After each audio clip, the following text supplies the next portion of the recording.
अक्सर अपनी कुंडली में ये विचार करने का मन करता है कि कर्म के क्षेत्र में हम नौकरी में जाएं या अपना काम करें।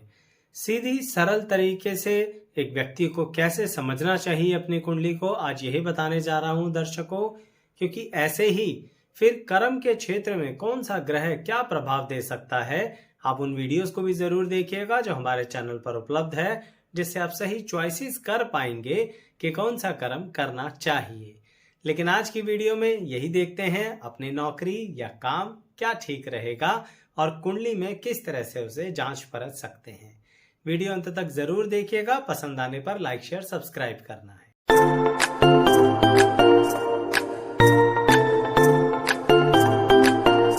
मैं एस्ट्रोलॉजर शैलेश आपका हमारे चैनल पर स्वागत करता हूं दर्शकों।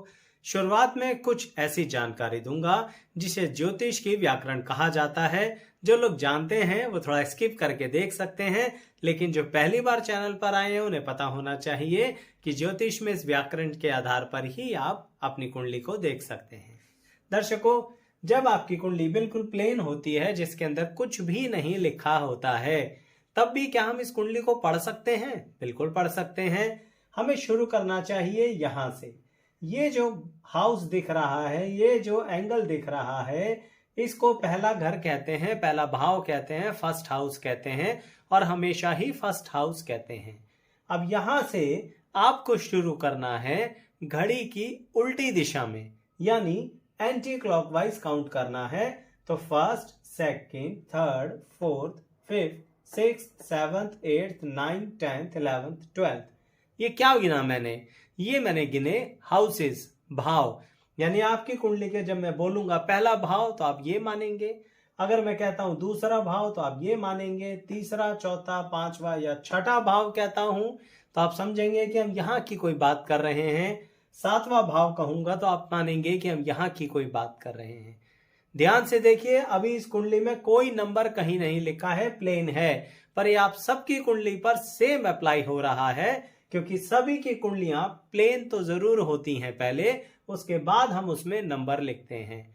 तो ये तो हो गई आपकी कुंडली में भाव की जानकारी। क्यों ऐसा जानना जरूरी है? क्योंकि पहला भाव आपकी पर्सनैलिटी को दिखाता है, दूसरा भाव आपके फाइनेंसिस को दिखाता है। ठीक ऐसे ही इन भाव में कुछ जरूर ऐसे होंगे जो हमारी नौकरी और अपने काम को भी दिखाते होंगे। इसलिए उन भाव के नंबर को जानना जरूरी है कि वह नंबर तीसरा, चौथा, पांचवा, छठा क्या है दर्शक। ठीक है, अब बात करते हैं कि इनमें अगर कोई अंक लिखा है तो वह बोला जाता है उस भाव में बैठी हुई राशि। जैसे कि आज हम बात करते हैं कि अगर मान लीजिए यहां पर नंबर 11 लिखा है, तो इसका मतलब क्या रहा? 11 नंबर राशि होती है कुंभ राशि। तो इसका मतलब इस व्यक्ति के पहले भाव में कुंभ राशि है। और ऐसे ही काउंट करते हुए हम काउंट करेंगे, 11 के बाद क्या आएगा? 12, 1, 2, 3 और 4। तो यहां पर हम लिख देंगे 4, यहां पर लिख देंगे 5, 6, 7, 8। इस तरह से आप अपनी कुंडली में राशियां लिख सकते हैं। जो इस विषय में जानते हैं उनके लिए सरल है, जो नहीं जानते हैं वो समझ गए हैं कि अगर खाली हाउस है ये वाला, खाली हाउस है ये वाला, तो भी हम उसे क्या बोलेंगे? फोर्थ हाउस, कुंडली का चौथा भाव, क्योंकि नंबर 1 भाव, सेकंड भाव, थर्ड भाव, फोर्थ भाव। लेकिन इसमें राशि कौन सी बैठी है वो देखा जाएगा इसके अंदर जो नंबर लिखा है। जैसे कि कुंभ वालों के लिए 11 नंबर लगन वालों के लिए यहां हमेशा ही 2 नंबर लिखा होगा। 2 नंबर मतलब हो गया दर्शकों कि यह हो गई वृषभ राशि और इसके स्वामी हो गए शुक्र। ये बहुत जरूरी व्याकरण है, इसके आधार के बिना नहीं जान पाओगे कि अपनी नौकरी करें या अपना काम करें। तो खैर, ऐसे ही अब नौकरी और अपने काम से संबंधित भाव को पहले जान लेते हैं और राशियों के लिए फिर से मैं इन्हें हटा देता हूं। तो फिर से प्लेन कुंडली आ गई। तो अब इसमें ये देखिए दर्शकों, जो अपना करियर होता है, काम धंधा होता है, जिससे हम इंसान अपनी अर्निंग करते हैं, वह कुंडली का हमेशा ही 10th हाउस होता है, दशम भाव होता है। तो बताइए दशम भाव कौन सा है? उसके लिए यहीं से काउंट करेंगे। ये नंबर 1 भाव था ना, तो यानी कि 1, 2, 3, 4, 5, 6, 7, 8, 9, 10। ये जो हाउस है, ये जो भाव है, इसको दशम भाव, कर्म का भाव कहा जाता है। यानी आप अपना कोई भी काम जब करते हैं, करियर करते हैं, तो इस भाव से संबंधित ही सारी जानकारी हमें लेनी होती है कि इंसान कौन सा काम करे, अपनी नौकरी करे, अपना करियर किस तरह का कर सकता है, करियर की दिशा कैसी हो सकती है, उसके लिए आपको यहां कॉन्सेंट्रेट करना होगा। सबसे टॉप परफॉर्मेंस इसकी है। अब आप अपनी कुंडली में कैसे चेक करें कि यहां पर 10th हाउस में कौन से ग्रह का क्या प्रभाव है। देखिए दर्शकों, यह हो सकता है कि यहां पर इस हाउस के अंदर कोई ग्रह भी लिखा हो, और यह भी हो सकता है इस हाउस में सिर्फ आपको कोई नंबर लिखा नजर आ रहा हो, नंबर 1 से लेके नंबर 12 तक कुछ भी इसमें लिखा हो। तो जो भी नंबर इसमें लिखा होगा वह हो गया राशि का नंबर। मैं एग्जांपल लेके बताता हूं। मान लीजिए यहां पर लिखा है 5, तो 5वें नंबर की राशि कौन सी होती है? सिंह राशि होती है। यानी आपके कर्म भाव के अंदर कौन सी राशि है? सिंह राशि है। तो फिर आपके कर्म भाव का कौन सा ग्रह राजा हो गया? आपके कर्म भाव का स्वामी कौन हो गया? आपके कर्म पर किसकी चलेगी? आपका कर्म की दिशा कौन दिखाने वाला है? उसके लिए क्या करो? सिंह राशि के स्वामी पर ध्यान दो। और सिंह राशि के स्वामी कौन होते हैं? सूर्य ग्रह। तो यानी कि इसका मतलब ये रहा दर्शकों कि ये जिस व्यक्ति की भी कुंडली हो सकती है, उसके 10th हाउस कर्म के भाव के स्वामी हो गए सूर्य ग्रह। कैसे पहुंचे? कर्म का भाव 10वां था, वहां बैठी हुई राशि को देखा, उस राशि के स्वामी को देखा, तो हमें पता लगा कि हमारे कर्म पर तो सूर्य ग्रह का ही प्रभाव है। अब देख लो कुंडली में सूर्य ग्रह कहां बैठे हैं, उसके हिसाब से आप जजमेंट लगा सकते हैं कि अच्छा इस व्यक्ति को इससे रिलेटेड काम करना पड़ेगा। लेकिन आज तो बात होगी कि नौकरी या अपना काम।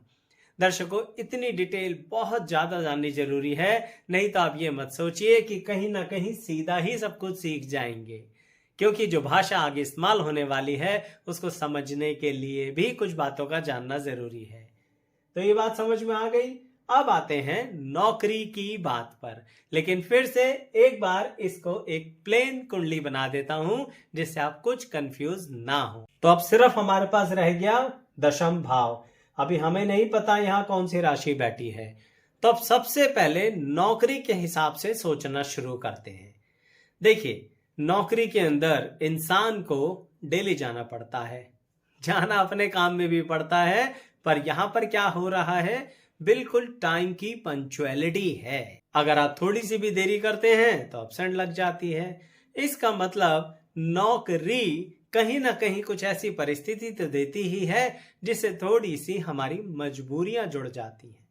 लेकिन नौकरी के अंदर एक और बात पक्की होती है, आप अपने ही घर में बैठ के नौकरी तो नहीं कर सकते ना। आजकल होता है कि कहीं ना कहीं घर से बैठ के, यानी वर्क फ्रॉम होम, पर हर इंडस्ट्री में तो नहीं होता ना। तो इसका मतलब ये तो आज के आधुनिक युग की कुछ प्रतिशत बातें हो रही हैं। पूरी तरह से नौकरी के लिए क्या ध्यान दें? सबसे पहले ये ध्यान देना है कि हमारी इच्छा शक्ति बड़ी प्रबल होनी चाहिए कि भाई नौकरी पे जाना है। क्योंकि दर्शकों, जो नौकरी करते हैं वही जानते हैं कि कितनी दिक्कत का काम होता है नौकरी करना। ये जॉब जो होती है ना, इसमें हर पल ऐसा लगता है जैसे पता नहीं कितनी मजबूरियां आ गई हैं। तो सबसे पहले इसके अंदर हाउस देखते हैं, तीसरा हाउस, कुंडली का तीसरा भाव। अब तीसरा भाव कौन सा होता है? फर्स्ट हाउस तो ये था, सेकंड हाउस, थर्ड हाउस, यानी कुंडली का तीसरा भाव देखना है। यानी तीसरे भाव पर पड़ने वाले प्रभाव हमें बताएंगे कि हमारी इच्छा शक्ति नौकरी के लायक है भी कि नहीं है। तो अगली बात यही आती है कि इसके स्वामी कैसे जाने, कौन सा ग्रह ज्यादा रोल प्ले कर रहा है। तो वही बात, यहां पर जो नंबर लिखा हो यानी उसे राशि मानना है और उस राशि के स्वामी ग्रह को देखते हुए आपको आगे बढ़ना है। जैसे फिर से एक एग्जांपल लेता हूं, पर पहले वाला ही, कि अब यहां पर 5 नंबर लिखे हैं। पहले मैंने यहां एग्जांपल लिया था ना, अब ये बता रहा हूं कि यहां 5 नंबर लिखे हैं, तो 5 नंबर यानी सिंह राशि, स्वामी हो गए सूर्य ग्रह। इसका मतलब इच्छा शक्ति के इस व्यक्ति के स्वामी हो गए सूर्य ग्रह। तो देखो सूर्य ग्रह का कोई संबंध आपका कर्म क्षेत्र से बन रहा है या नहीं बन रहा है।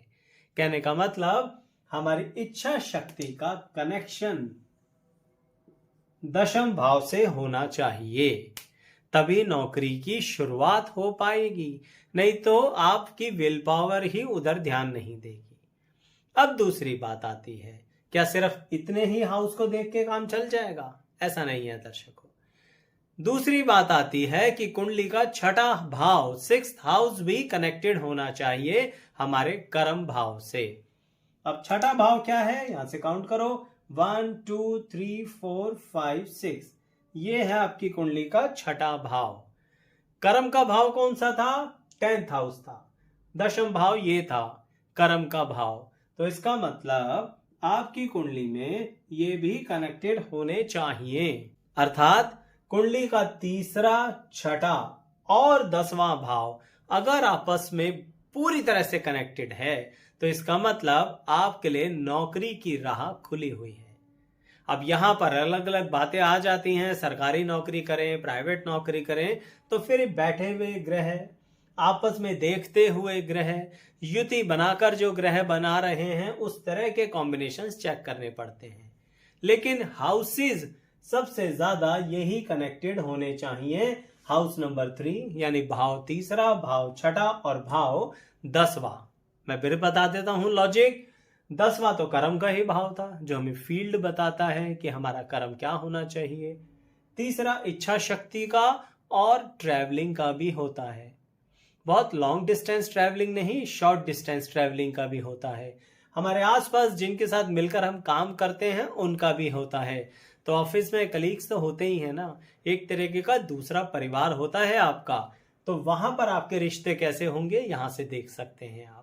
तीसरे भाव में बैठे हुए ग्रह से देख सकते हैं, या तीसरे भाव का जो स्वामी ग्रह है वह कहां पर जाके बैठा है, कैसे संबंध बना रहा है, उससे देख सकते हैं। नौकरी करेंगे या नहीं करेंगे, नौकरी सही रहेगी या नहीं रहेगी, उसके लिए छठे भाव का कहीं ना कहीं कनेक्शन 10th हाउस से होना चाहिए। एक सिंपल सा एग्जांपल आपको बता देता हूं, पर ये मत मान के चलना कि हमेशा ही ऐसा होगा, क्योंकि अन्य ग्रह भी प्रभाव देंगे किस तरह से कनेक्शन हो रहा है।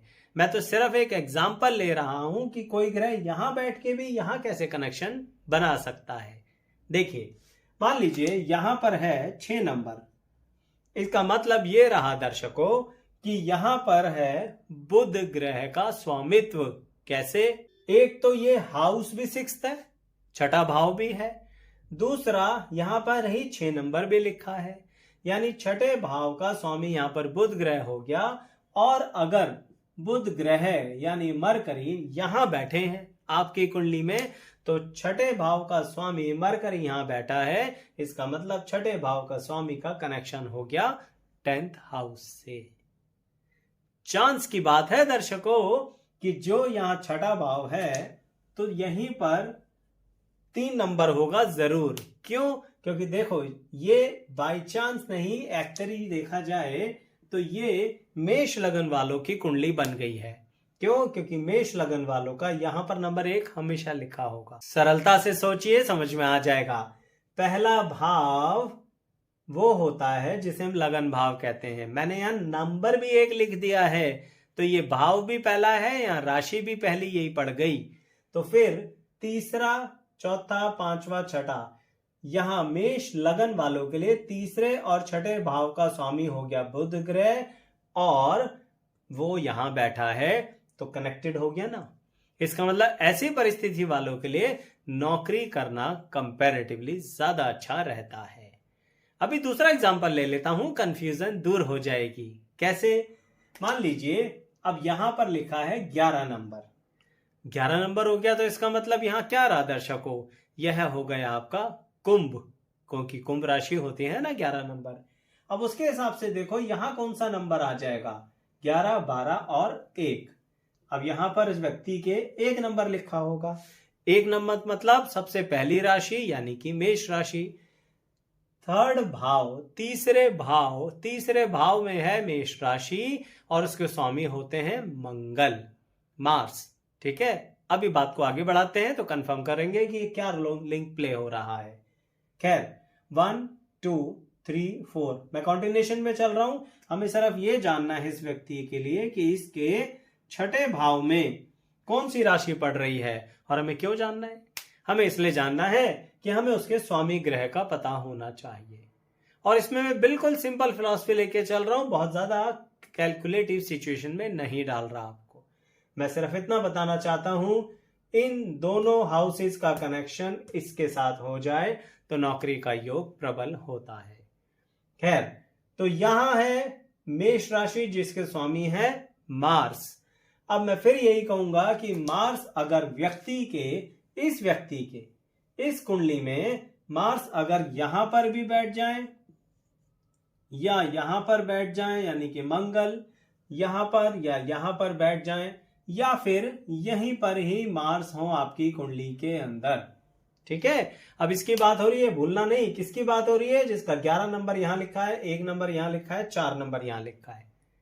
अभी तो नौकरी की बात चल रही है, थोड़ा आराम से देखिएगा, दोबारा रिवाइंड कर करके देख लीजिएगा, रिपीट करके, वीडियो बहुत अच्छे से समझ में आ जाएगी। मैं ये कह रहा था कि मार्स का यहां पर कनेक्शन बना है, क्यों? क्योंकि मार्स यहां पर बैठ गए हैं दर्शकों। ठीक है, तो इसीलिए कहीं ना कहीं ये संभावनाएं बनती हैं कि मार्स का कनेक्शन 10th हाउस से है। और मार्स की बात क्यों कर रहे हैं? क्योंकि हमें 3rd हाउस का कुछ कनेक्शन चाहिए 10th हाउस के साथ, जो मैं सिंप्लीफाइड मैनर में बता रहा हूं। ठीक है, तरीका भी एक और भी है, और वह जगह है दर्शकों कि अगर मार्स यहां पर भी बैठ गए ना, यानी मंगल यहां पर हो, यहां पर हो, यहां पर हो या यहां पर हो, वह 10th हाउस से कनेक्टेड होते ही होते हैं। वो कैसे होते हैं? अपनी दृष्टि से होते हैं। मार्स यहां बैठकर भी 10th हाउस को देखते हैं, यहां बैठकर भी 10th हाउस को देखते हैं, यहां बैठकर भी 10th हाउस को देखते हैं, और यहां तो बैठेंगे। इसका मतलब ये रहा कि मार्स इतनी सारी जगहों से बैठे हैं। ये बात मैंने क्यों बताई? क्योंकि पहले एग्जाम्पल में मैंने कहा था कि यहाँ के 6 नंबर के स्वामी मरकरी यहां बैठ गए, तो कुछ लोगों ने माना होगा आचार्य जी यहाँ नहीं बैठे तो क्या करें? देखना पड़ेगा कहीं और बैठकर भी वो 10th हाउस से कनेक्टेड तो नहीं है, तो उन्हें कनेक्टेड इस तरह से बोला जाता है। ठीक है दर्शकों, और यही बात अब यहां पर भी आती है। किसके लिए? यहां पर इसी एग्जाम्पल को एडिशन करते हैं कि यहां पर कर्क राशि है। क्यों? क्योंकि चौथे नंबर की राशि होती है कर्क राशि। तो इस व्यक्ति के लिए छठे भाव के स्वामी हो गए चंद्रमा। क्यों हो गए? क्योंकि कर्क राशि के स्वामी चंद्रमा होते हैं।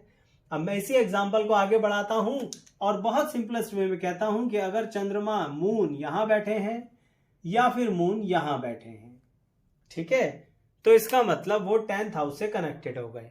सिंपलेस्ट है, यहां बैठ गए तो 10th हाउस में बैठ गए, और यहां बैठे हैं तो बिल्कुल सामने 10th हाउस को अपनी दृष्टि दे रहे हैं। आज की तारीख में तो इतना ही समझ लीजिए कि कनेक्टेड हो गए। इसका मतलब अब सोचिए, ये युति भी हो गई। अब इसको कंबाइन कर लीजिए, चंद्रमा और मंगल की युति हो गई। बाकी सब भूल जाओ इस समय, बाकी सब दिमाग से एलिमिनेट कर दो, इनकी बात नहीं हो रही। इस एग्जांपल को देखो, चंद्र मंगल यहां बैठ के 10th हाउस को देख रहे हैं। इसका मतलब यह व्यक्ति अपनी इच्छा शक्ति रेगुलरिटी के साथ कर्म को करेगा और अपने घर परिवार का पूरा भरण पोषण, असेट्स, सुख संपत्ति सब नौकरी के जरिए जनरेट करेगा। इसका मतलब नौकरी इसके लिए अच्छी रहेगी। ये नौकरी में बहुत तरक्की करेगा, बहुत अच्छे लेवल तक जाएगा। इसी एग्जाम्पल का एक और पॉइंट आगे बढ़ा लेते हैं। अब इन सबको भूल जाओ, इन्हें याद रखो। यह मंगल और चंद्रमा दोनों यहां साथ साथ बैठे हैं। अगर यहां बैठे हैं इस व्यक्ति के लिए तो क्या हुआ? इच्छा शक्ति यहां पहुंच गई, ये डिसिप्लिन और रेगुलरिटी यहां पहुंच गई, और कर्म स्थान भी पहुंच गई। इसका मतलब यह व्यक्ति अपनी इच्छा शक्ति से, अपने मन से, अपनी रेगुलरिटी से अपने आप को बहुत सीनियरिटी लेवल तक लेके जा सकता है, और उसके कारण अपने मान प्रतिष्ठा को बढ़ा सकता है, और अपनी नौकरी में बहुत बेहतरीन तरीके से ट्रैवलिंग के साथ तरक्की कर सकता है, और बहुत ज्यादा सभी लोगों के साथ परिवार वाला संबंध बना सकता है, क्योंकि वो यहां बैठ गए। तो तो ये आपको धीरे धीरे पता लगेगा कि इसका क्या मतलब हो सकता है या इसका क्या, पर एटलीस्ट इतना तो पता लगा कि किस हाउसेस को, कौन से हाउसेस को देखें हम। एक बार रिपीट कर देता हूं चीजों को एलिमिनेट करके। तो एलिमिनेट तो कर दिया है दर्शकों, अब फिर से उसी बात को कंक्लूड करके क्लैरिफाई कर लेते हैं कि नौकरी करने के लिए 10th हाउस, 3rd हाउस और 6th हाउस का आपस में संबंध होना चाहिए। इसका मतलब नौकरी में आप अच्छे रहेंगे। लॉजिक मैंने आपको बताया है, ये कर्म का होता है, ये इच्छा शक्ति का होता है, कलीग्स का होता है, शॉर्ट डिस्टेंस ट्रैवलिंग का होता है, जिनके साथ मिलकर हम जिंदगी में आगे काम धंधे में बढ़ सकते हैं, नौकरी में उनका होता है। यह रेगुलरिटी के साथ कॉम्पीट करने का होता है, कंपटीशन के अंदर आगे बढ़ने का होता है, जॉब के अंदर अपने प्रोफाइल को आगे बढ़ाने के लिए होता है। जॉब में हर कोई आपस में एक दूसरे से कॉम्पीट कर रहा होता है नेक्स्ट पोजीशन और डेजिग्नेशन के लिए, और सही मायने में हम सामने वाले को अपना शत्रु नहीं मान रहे होते, कॉम्पिटिटर मान रहे होते हैं। रेगुलरिटी का होता है, थोड़े से स्ट्रगल का भी होता है। इसका मतलब कहीं ना कहीं जॉब में मिलने वाले जो एडिशनल बेनिफिट्स होते हैं, जो सैलरी के अलावा आपको मिलते हैं, वो भी 6th हाउस से देखे जाते हैं। खैर धीरे धीरे समझ में आएगा, पर यह तो समझ में आ गया है कि 3, 6 और 10वें भाव का संबंध हुआ तो नौकरी अच्छी है। अब आगे बढ़ाते हैं कि क्या हमारे काम धंधा अपने आप करना ठीक रहेगा, यानी हम अपना व्यापार करें या फिर अपनी कोई प्रोफेशनल प्रैक्टिस करें, यानी हम इंडिपेंडेंटली कुछ करें, अब हम नौकरी ना करें। दर्शकों दोनों बातों में सबसे पहले एक बेसिक अंतर होता है जो बहुत सिंप्लीफाइड मैनर में आप जानते हैं, ज्योतिषीय रूप से तो उसे भी कनेक्टेड करेंगे हम।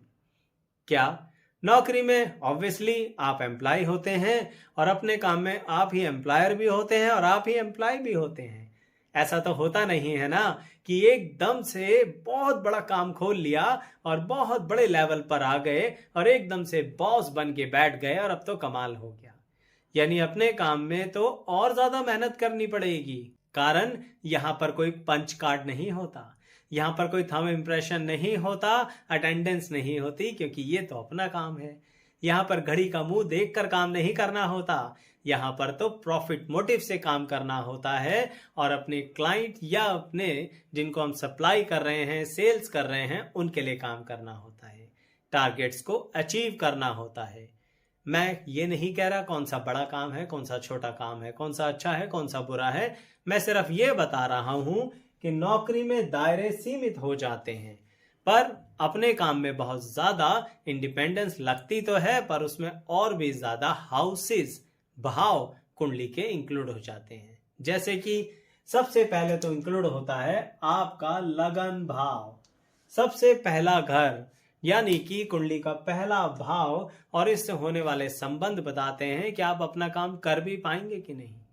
क्योंकि दर्शकों एक बात बताइए, अपने काम में रिस्क तो होता ही है ना, चाहे पैसा लगाओ या ना लगाओ, ये रिस्क तो होता ही है कि अगले दिन काम आएगा भी कि नहीं आएगा, किस तरह से लाइफ को सरवाइव करेंगे, परिवार को पालेंगे कैसे, किस तरह से जिंदगी को आगे लेके जाएंगे। यानी आपकी पर्सनैलिटी इस तरह की होनी चाहिए जो थोड़ा बहुत तो रिस्क लेने की क्षमता होनी चाहिए। पर्सनैलिटी होनी चाहिए, यानी कि लग्नेश, लगन भाव, आपका व्यक्तित्व की परिस्थिति ऐसी होनी चाहिए जो कहीं ना कहीं आपके कर्म से कनेक्टेड हो। कर्म क्या था, वो तो वही रहेगा भाई, 10th हाउस, दशम भाव। तो यानी अगर ये हाउस और ये हाउस आपस में कनेक्टेड हो गए तो इसका मतलब ये कंडीशन तो थोड़ी बहुत पूरी हो ही जाती है कि हम अपना काम कर सकते हैं। ठीक है, अब दूसरी बात आती है, अपने काम में आपका डायरेक्ट लिंक होता है किन से, पब्लिक से, अपने ग्राहकों से, अपने सप्लायर जिन्हें आप माल दे रहे हैं। यानी कहीं ना कहीं आप चाहते हैं कि आपका कस्टमर, आपका क्लाइंट सेटिस्फाई हो। तब ये तो पता नहीं होता ना जब आप अपना काम कर रहे हैं कि वो कौन होगा। जॉब में तो पता है किस प्रोफाइल में जा रहे हो, लेकिन अपने काम में नहीं पता है। इसका मतलब बहुत सारे लोग एक तरीके से आपसे जुड़े हुए होते हैं या जुड़ने वाले होते हैं। इसका मतलब पब्लिक एट लार्ज। तो आप और आपके सामने कौन है, यही सब कुछ होता है, क्योंकि जो आपके सामने है उसके साथ ही तो डील कर रहे हो। नौकरी में आप किसी से कोई डील नहीं कर रहे, नौकरी में आप रिप्रेजेंट कर रहे हो अपनी ऑर्गेनाइजेशन को, लेकिन अपने काम में अपने सामने वाले को आप अपना क्लाइंट, अपना कस्टमर मानते हो, चाहे फिर किसी भी बिग लेवल या लोअर लेवल या स्टार्टिंग लेवल की ऑर्गेनाइजेशन हो। तो अब आप सोचो, आप तो ये थे ना दर्शकों, अब आपके सामने बिल्कुल कौन है? आपके सामने है ये, यानी कि 7th हाउस, सप्तम भाव। अब भूलिएगा नहीं, मैंने 7th हाउस बोला है तो कैसे पता लगा, फिर भी बता देता हूं। यह बिल्कुल खाली भाव जिसमें कोई राशि नहीं लिखी, कोई ग्रह नहीं लिखा, वहां से काउंट करते हैं 1 2 3 4 5 6 7। फर्स्ट हाउस, 7th हाउस, इन दोनों का किसी भी तरह से 10th हाउस से कनेक्शन हो, दोनों का मिलाकर, तो आप अपने काम की तरफ काफी रुझान रखेंगे। यानी अगर नौकरी कर भी रहे होंगे ना, तो मन में एक सपना होगा, अपना कार्य करा जाए। यानी अपनी नौकरी में भी या तो आप कुछ इंडिपेंडेंट ऐसा काम करते होंगे जिसमें कि आपको फ्रीडम चाहिए होगी। क्यों? क्योंकि आप रिप्रेजेंट तो कर रहे होंगे नौकरी को, लेकिन आप अपने क्लाइंट से, कंपनी के क्लाइंट से इतना जुड़ जाते हैं जहां पर आप अपनी फेस वैल्यू बना लेते हैं। फेस वैल्यू मतलब आपका अपना चेहरा, आपका अपनी पर्सनैलिटी, उससे लोग जुड़ गए हैं आपसे। बहुत बेसिक सी बातें हैं, पर थोड़ा समय लगता है दर्शकों, इसलिए इत्मीनान से देखते रहिएगा। तो मैं ये कह रहा था कि फर्स्ट और 7th हाउस का 10th हाउस से कनेक्शन हो तो अपने काम के प्रति बहुत रुझान बन जाता है। अब यहां पर मैं ज्यादा कॉम्प्लिकेटेड नहीं करना चाहता चीजों को, नहीं तो अदरवाइज कुछ लोगों के मन में सवाल आ रहा होगा, आचार्य जी अपने काम में फाइनेंसिस भी चाहिए होते हैं, लोन्स भी उठाने पड़ते हैं, अपने काम में अगर पार्टनरशिप करनी हो तो कैसे रहेगा? ऐसे बहुत से सवाल आते हैं। आप कमेंट कीजिए अगर पार्टिकुलर आप चाहते हैं सिर्फ एक ही टॉपिक पर, कि जैसे अपने काम में कर्जा लेना ठीक है या नहीं, कैसे चेक करें। तो ये बहुत सी बातें हैं, बहुत से सवालात हैं, आपके कमेंट से पता लगेंगे तो हम उसके अनुसार फिर आगे वीडियोस को क्रिएट करेंगे और आपके लिए लेके आएंगे। अभी खत्म नहीं किया है, बात पूरी करने जा रहा हूं और कंक्लूड करूंगा, जिससे आपको पता लगे कि अपना काम या नौकरी, दोनों में से क्या बेहतर रहता है। लेकिन उससे पहले कहूंगा दर्शकों, चैनल सब्सक्राइब कर लीजिए। आपको इस चैनल पर ऐसी जानकारी मिलेगी, एक प्लेलिस्ट ऐसी मिलेगी जहां पर कर्म से संबंधित ही सिर्फ बातें और वीडियोस उस प्लेलिस्ट के अंदर हैं। उस प्लेलिस्ट का लिंक डिस्क्रिप्शन बॉक्स में तो देंगे ही, लेकिन चैनल सब्सक्राइब करके आप चैनल पर विजिट करके अन्य प्लेलिस्ट भी देखिए।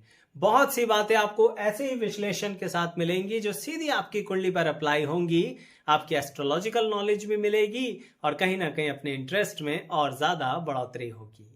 कीजिएगा जरूर। अब बात को कंक्लूड करते हैं कि अपनी नौकरी या अपने काम के लिए कौन से हाउसेस को देखें तो ज्यादा अच्छा है। अब यहां पर मैं एक स्टेप, थोड़ा सा कदम और आगे बढ़ रहा हूं।